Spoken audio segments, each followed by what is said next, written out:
Welcome back to the channel, everybody. So guys, I hope you're all doing great. Today's video is going to kind of be a blast from the past. So the video that I'm going to be referring to is a Maulie Tankard showcase guide that I did about 2 years ago, almost 3 years ago at this point. So it's been a while. Now, that video, I went back to watch it, and I'm not going to lie, I had a hard time watching it, which I hope that means that I've come a long way since then.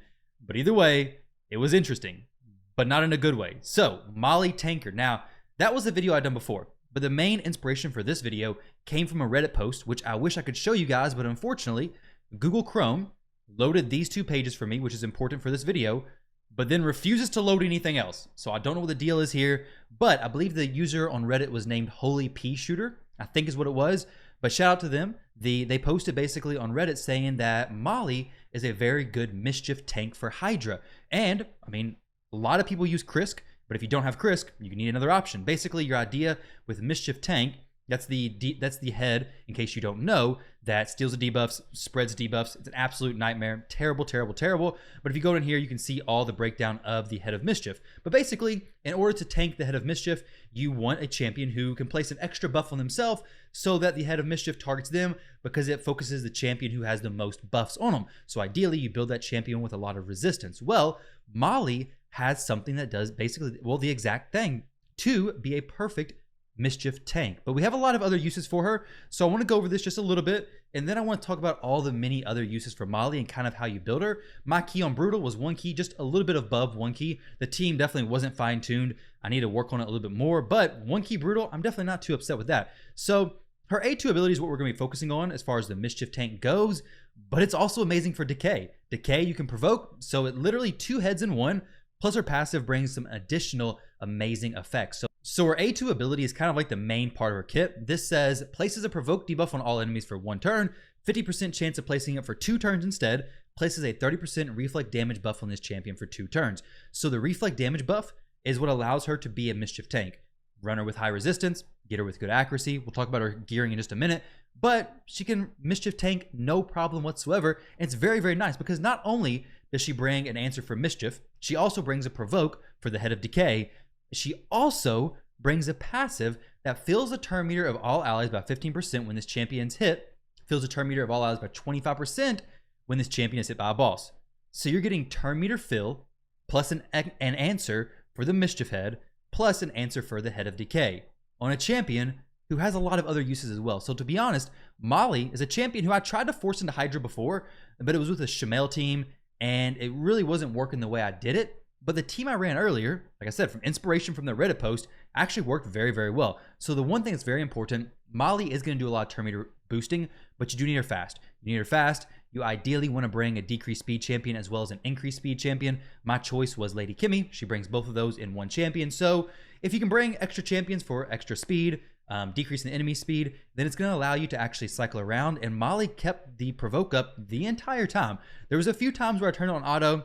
She decided to overlap her provoke, which you got to be very careful about. Unfortunately, I can't show you guys this because I've already used my key, but she would overlap the provoke and make it get a little bit messed up. So in those situations, Husk did save the day. He did place his provoke from the A1 ability. So bringing a champion like Husk is definitely going to be a good option, but that's the Hydra side of things. So if you're not really worried about Hydra, or if you're early game, mid game, where can Maulie be used for you? Can she even be used for you? So a little bit of, I guess, inspiration from my video I did a long time ago. I used to use Maulie, and I actually forgot about this, but I used to use her as my Spider Stage 20 tank.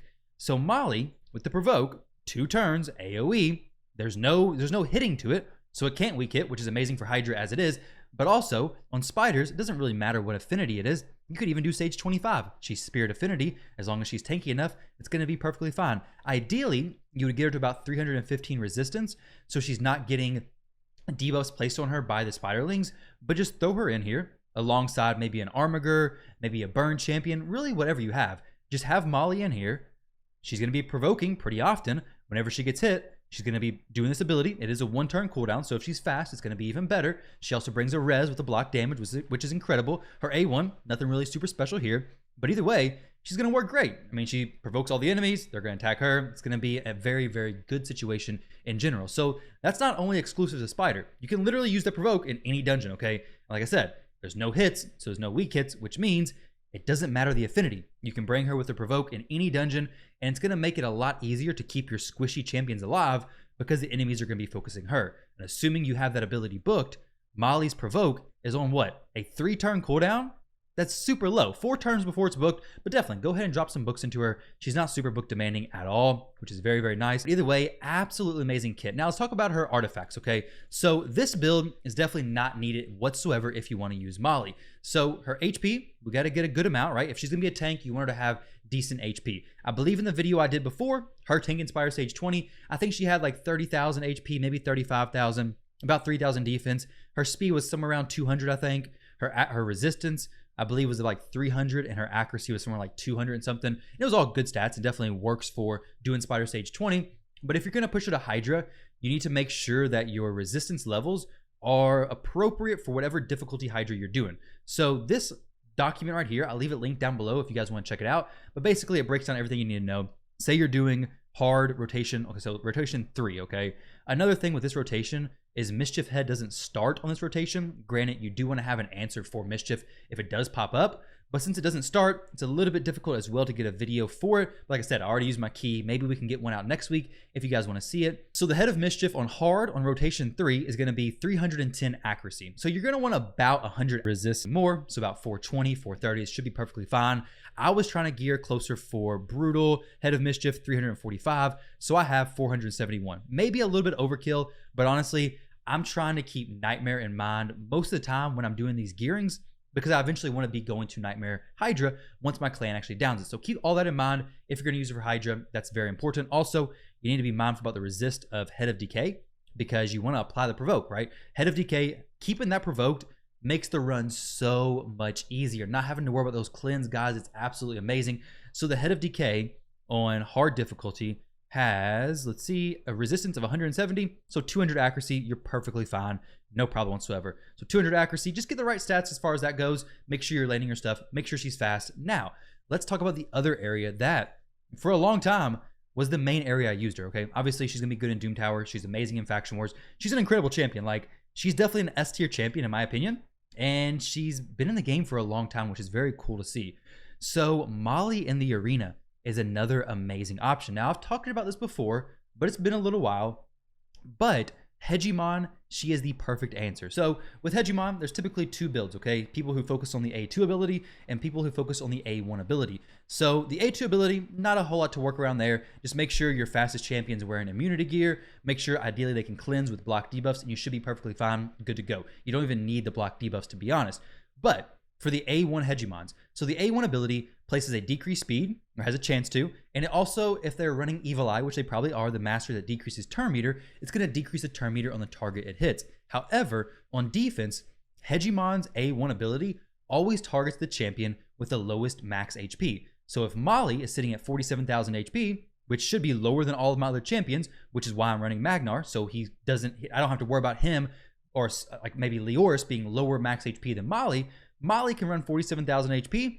She's going to be targeted by Hegemon. When Hegemon hits her, it's going to boost the turn meter of all of my allies. And assuming Cardiel doesn't take the extra hit from that random hit, then we're going to be fine. He's going to get a 15% turn meter boost, boosting him quite a bit faster, and then hopefully allowing him to cleanse everybody, have Maulie provoke everybody, and then my Madame Sarah strip and so on. So basically your idea here is that, hey, Hegemon attacks, your Maulie boosts everybody's turn meter as it is. As long as your fastest champion is fairly fast, you should boost past the enemy. You should be good to go. So let me give you guys an example real quick. We'll try to do a few of these, but basically the idea here is this Hegemon doesn't really matter what he's doing, the A1 or the A2.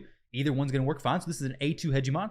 Locks out everybody. Maulie's stunned, but my turn meter is boosted. So even if this Kymar was, say, 310 speed, 315 speed, doesn't matter. My Cardiel got boosted above everybody, and now it can cleanse. If Maulie wasn't there, we may not have been able to boost above everybody. And then after that, ideally, you would have a strip champion go before Maulie, just so you can make sure, hey, everybody gets the provoke placed on them. Not a huge deal if you're not able to do that. But in reality, if you really want to be consistent with your runs, definitely try to do that if at all possible. So we're going to go ahead and use Magnar to smack everybody down. And we're going to try to skip a few and see if we can find another Hegemon team. There we go, right here. So this is going to be a fast one. Granted, 147 team power. But I imagine the Arbiter is faster than 300 speed. Actually, no, maybe not. 147,000? Maybe not. So it's going to be a little difficult to test this against gold 5 players. But the Arbiter, she has a decent amount of turn meter, so maybe she is faster than 300. I feel like early on you should be faster than 300 speed, right? Like most players are. Once you get to like level 70, 80, 90, my free to play count I think it's like 280, 290 speed I can get. So it doesn't seem like it's anything crazy. I don't know. I could be way off base, but I'm pretty sure 300 speed is relatively achievable. My Cardiel is 307. Granted, he's an immunity, but this can be built with a lot of different stuff. You could also build it with a slower team. There's a lot of different ways you could put Maulie in, but she's an excellent answer for Hegemon. Now, not by herself. You do need a team to work around her, but she's definitely a very, very solid option. So this guy's level 79, so maybe not a 300 plus speed Hegemon. Let's go find somebody who's higher level. Okay, we got double Hegemons. Man, Hedgy. Okay, this team's going to be faster than me, okay? There's no doubt in my mind that this Arbiter is over 300 speed, okay? So 307 should be perfectly fine. Now, this doesn't always work. Obviously, if the Arbiter is like 370, then my Cardiel's 15% turn meter boost likely will not boost me above her. But here, we're going to cleanse everybody. Ideally, Maulie's close enough in speed tune. So ideally here, you either have your Maulie close enough in speed tune so that nobody cuts in, or you have a champion like Sathalia who can strip the enemy as well as reduce their turn meter, or somebody to manipulate the turn meter in some way, because you don't want Siphi placing her block debuffs on everybody because it literally would ruin the run in that case. So we're going to provoke everybody here. We're going to use Madame Saris to strip, and then Magnar to absolutely delete their team as if they were never even here in the first place. So apparently Madame Saris can't strip Siphi's shield from her. Interesting. All right, so Magnar, go ahead and kill everybody. Boom, deleted them. And then Leo's going to stand up and probably wipe my team because he had some big turn meter reduction here. And this is going to be interesting. We do have the Revival on Death. Let's see if we can remove that. Perfect. There we go. All right, guys. So there you go. We got 2 matches done by Maulie. So give you a little bit of an example. Basically, Maulie's an awesome champion. I'm going to show you guys her masteries real quick. I know I didn't go over that in the beginning, but her masteries are right here.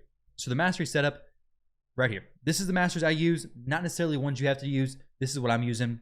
This mastery setup over here, though, is probably what I would use if I was focusing on Hydra, because the cycle of magic is going to be very, very good, as well as the lasting gifts. The lasting gifts is going to allow you to possibly extend the duration of that reflect damage, allowing it to stay up a little bit more often, allowing the chance of the mischief head to target you to be a little bit higher. Because the downside is when this falls off, if you don't get back around and you don't place your provoke, maybe you don't want to place it one time because you don't want it to overlap, then the head of mischief won't necessarily target Maulie. So it is something you got to watch out for. It's something to be mindful of. But guys, if you made it to this point in the video, don't forget to leave a like on the video. Thank you all very much. Don't forget to subscribe to the channel if you enjoyed, and I will catch you all in the next video.